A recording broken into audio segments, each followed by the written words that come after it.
Sa kasaysayan ng krimen sa Pilipinas, kakaunti lamang ang mga pangalan na nag-iwan ng marka ng takot at pagkamuhi gaya ng kay Raymond Ray Dominguez. Siya ang kinikilalang utak ng isa sa pinakamatinding sindikato ng karnaping sa bansa. Isang grupong kumilos sa mga lungsod ng Metro Manila at sa malalawak na lalawigan ng gitnang Luzon. Kasama ang kanyang kapatid na si Roger Dominguez. Itinaguyod nila ang isang organisasyon na umikot sa pagnanakaw, pagbebenta at paminsan-minsan ay pagpatay upang mapanatili ang kanilang impluwensya at kapangyarihan sa ilalim ng batas. Ang mga Dominguez ay lumitaw sa radar ng mga otoridad bandang kalagitnaan ng dekada 2000 noong taong 2006. Napansin ng Highway Patrol Group ang pagdami ng mga nawawalang luxury vehicles sa Metro Manila, Pampanga at Bulacan. Sa bawat ulat ng pagnanakaw, sa bawat bagong sasakyang biglang nawawala sa kalsada, isang pangalan ang paulit-ulit na lumilitaw, ang magkapatid na Dominguez. Ngunit higit sa pagnanakaw ng sasakyan, mas kilala ang magkapatid sa kanilang kawalang takot. Sa kanilang teritoryo, ang sinumang magtangkang magsumbong ay karaniwang nawawala o natatagpo ang patay. Ang takot sa ngalan ng Dominguez ay lumaganap sa mga dealer, buyer at maging sa mga pulis na minsang sumubok bumangga sa kanilang operasyon. Kaya halina't ating alamin at mas kilalanin pa ang buhay ni Raymond Dominguez sa ating komprehensibong dokumentaryo sa pagpapatuloy ng ating istorya.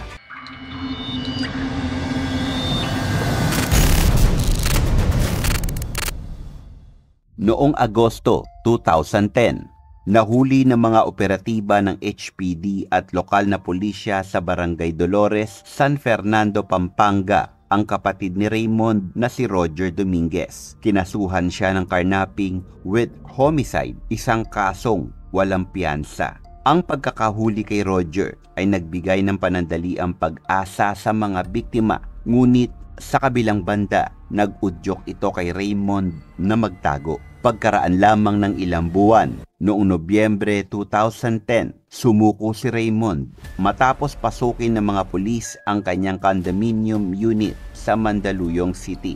Ayon kay Superintendent Edwin Butacan, tagapagsalita noon ng HPD, si Raymond ay pangunahing suspect sa pagpatay kay PO2 Albert Limbanya, isang pulis ng Mabalacat, Pampanga. Ang insidente ay naganap noong Marso 2007 nang ratratin umano ni Raymond at ng kanyang mga tauhan ang grupo ng mga pulis sa gitna ng operasyon. 3 pang alagad ng batas ang nasugatan sa naturang engkwentro. Ang pangyayaring ito ay nagpatibay sa paniniwala ng marami na hindi ordinaryong magnanakaw si Dominguez. Isa siyang leader na handang pumatay upang protektahan ang kanyang negosyo.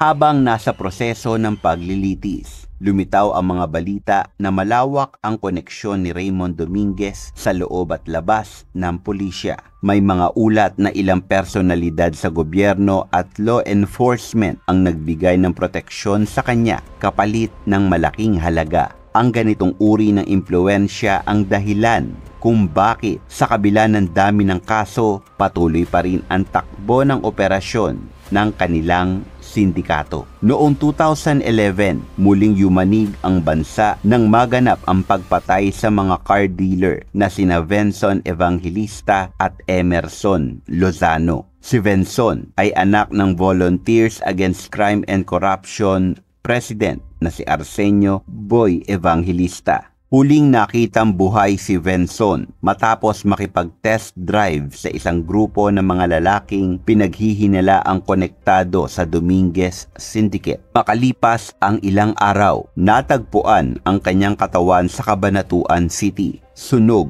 at halos hindi na makilala. Ang kaso ni Evangelista ay naging simbolo ng kalupitan ng sindikatong Dominguez at nagsilbing mitya ng galit ng publiko laban sa kanila. Sa gitna ng investigasyon, lumabas ang pangalan ni Alfred Mendiola, dating kasamahan ng magkapatid na naging pangunahing saksi laban sa kanila. Ngunit bago pa man siya makapagbigay ng buong salaysay sa korte, natagpuan si Mendiola at dalawang kasamahan niyang patay sa Dasmariñas, Cavite. Ang kanilang mga katawan ay tinadtad ng bala. Para kay dating DILG Secretary Jesse Robredo, malinaw na ang may motibo sa pagpatay kay Mendiola ay walang iba kundi ang mga Dominguez. Sa isang panayam, sinabi ni Robredo na napakalawak ng koneksyon ng magkapatid kaya't nagawa nilang ipaligpit ang mga taong nagbabalak bumaliktad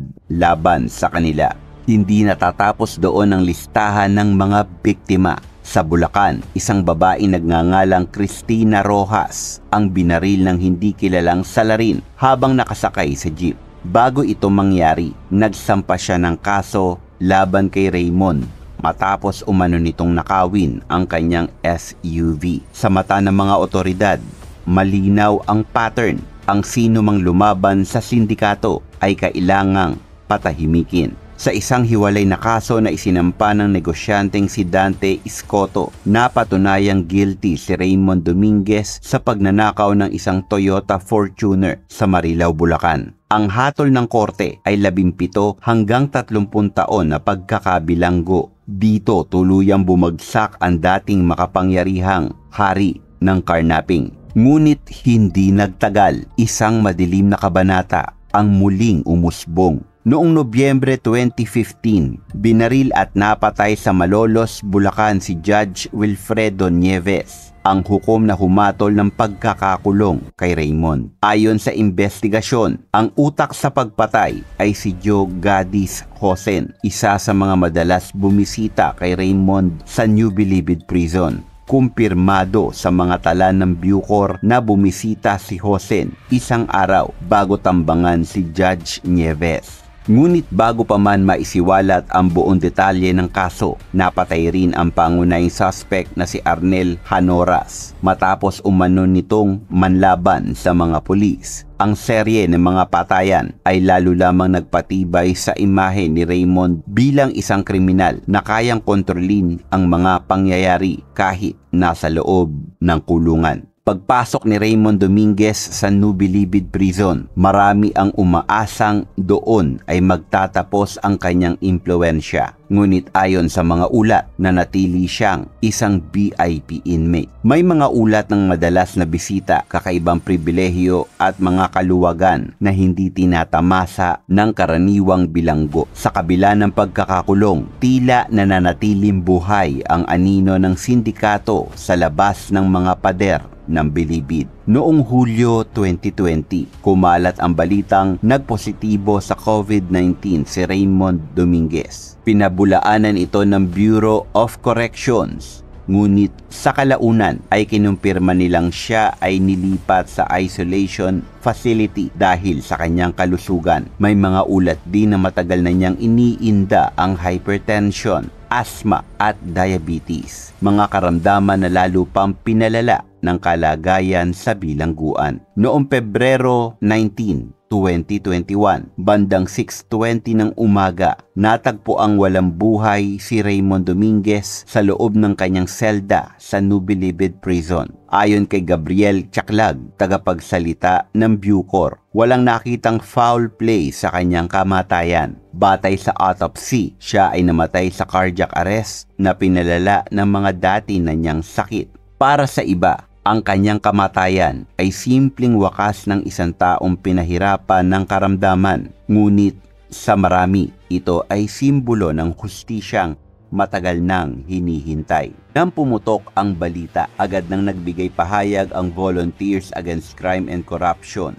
or VACC. Ayon sa kanilang leader, bagamat wala pang patunay ng foul play, dapat pa ring busisiin ng mga otoridad ang lahat ng anggulo upang matiyak na walang nangyaring pagtakip sa mga pamilya ng mga biktima ng sindikato. Ang kamatayan ni Raymond ay hindi sapat na kabayaran. Wala na siyang maibabalik, walang maibabalik ang buhay ng mga pinatay at hindi na maibabalik ang mga ninakaw na sasakyan at kabuhayan. Sa mga tala ng pulisya, ang sindikatong pinamunuan ni Raymond ay isa sa pinakalaganap at pinakamasalimuot na criminal network sa kasaysayan ng Pilipinas. Ang operasyon ay sistematiko mula sa pagnanakaw, pagpapalit ng chassis number, pag-ayos ng papeles, hanggang sa pagbebenta o pag-export ng mga sasakyan. May mga tauhan silang mekaniko, fixers, at middleman. May mga ulat din ng proteksyon mula sa ilang tiwaling opisyal ng pulisya o lokal na pamahalaan. Sa mga panahong iyon, libu-libong mamamayan ang natakot na magmaneho ng mamahaling sasakyan sa kalsada. Sa bawat checkpoint, sa bawat balitang may natagpo ang sinunog na kotse, palaging lumilitaw ang pangalan ni Raymond Dominguez. Para sa marami, siya ang simbolo ng malalim na sugat sa sistema ng hustisya. Isang paalaala na sa ilalim ng lipunang pinamumunuan ng mga batas, may mga taong kayang umiwas dito gamit ang pera, impluwensya at dahas.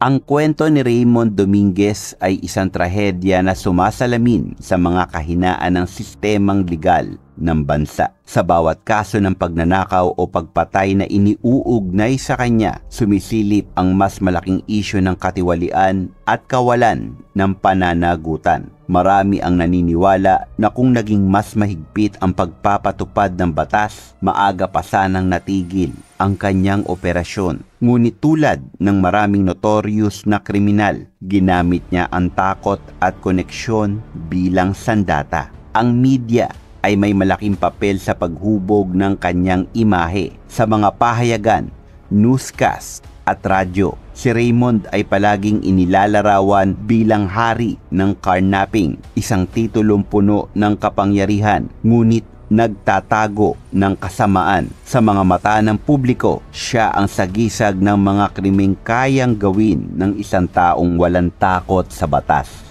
Subalit, may mga nagsasabi ring si Raymond ay produkto lamang ng isang bulok na sistema. Ang kanyang tagumpay bilang kriminal ay indikasyon na may mga butas sa hustisya. Mga butas na pinakinabangan ng mga taong may pera at koneksyon. Sa ganitong pananaw, si Raymond Dominguez ay hindi lamang kontrabida, kundi isang sintomas ng mas malalim na sakit ng lipunan. Ang kwento ni Raymond Dominguez ay higit pa sa kriminal na tala. Isa itong paalaala na ang kasamaan, gaano man kalalim, ay may hangganan, na ang pera at kapangyarihan ay hindi kayang takasan ang hustisya kung hindi sa korte ng tao, sa harap man ng Diyos. Sa dulo, ang hari ng karnaping ay bumagsak rin, hindi sa bala ng kaaway, kundi sa bigat ng sariling kasalanan at pagkabulok ng katawan sa loob